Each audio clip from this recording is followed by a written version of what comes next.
Hello viewers, welcome back to my channel. আজি মই জিৰা ৰাইস বনাম তাৰ কাৰণে মই বাসমতি ৰাইস লৈ লৈছো মই বাসমতি ৰাইস প্ৰথমতে 1 কাপ লৈ লৈছো প্ৰায় 20 মিনিট মানৰ কাৰণে মই এখিনি সোক কৰি থৈ দিম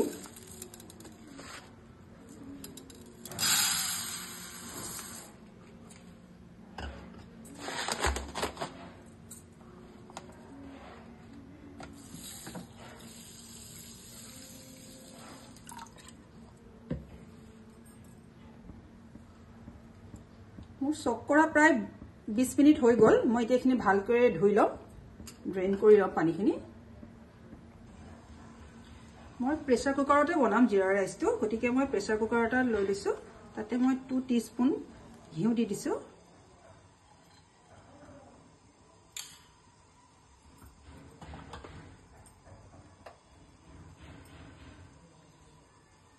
দুটা জলকীয়া দি দিছো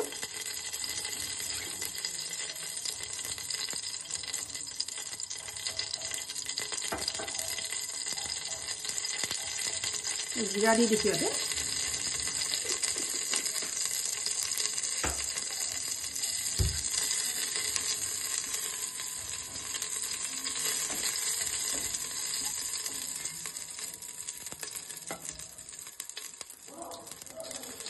এতিয়া মই এয়া ৰাইসখিনি দি দিম ইয়াতে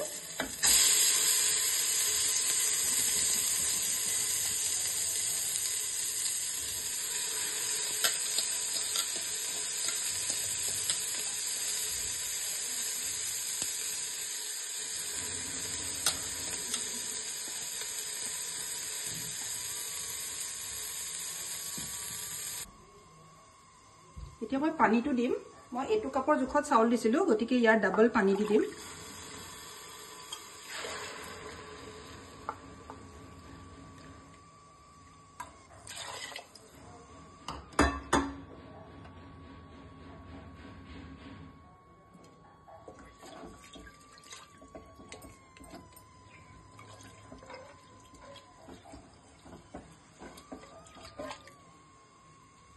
ইয়াতে অলপমান মই নিমখ দি দিম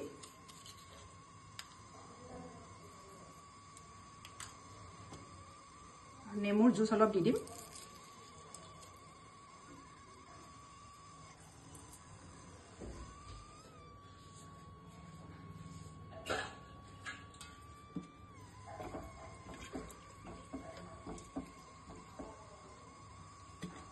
তো মই ফ্লেমটো হাই কৰি ৰাখিছো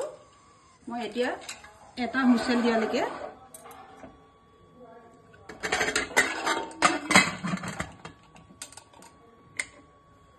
এটা হুইসেল আহিলে মই বন্ধ কৰি দিম এতিয়া মোৰ হৈ গৈছে মই বন্ধ কৰি দিম প্ৰেসাৰটো যোৱালৈকে অলপ ৰৈ দিম মই এতিয়া প্ৰেসাৰটো ঠাণ্ডা হৈ গল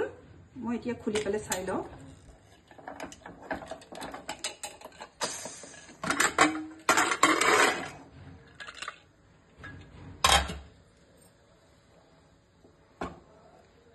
খুবই ধুনিয়া হৈছে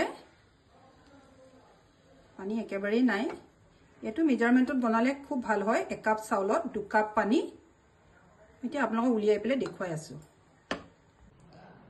এয়া মোৰ হৈ গল মই অলপ ধনিয়া পাতেৰে সজাই দিছো খুবই সুন্দৰ হৈছে একদম চাউলবোৰ এটা এটা হৈ গৈছে আপোনালোকে নিশ্চয় ট্ৰাই কৰিব ভাল পালে লাইক কমেন্ট শেয়াৰ কৰিব সাবস্ক্ৰাইব কৰিব মোৰ চেনেলটো থ্যাংক ইউ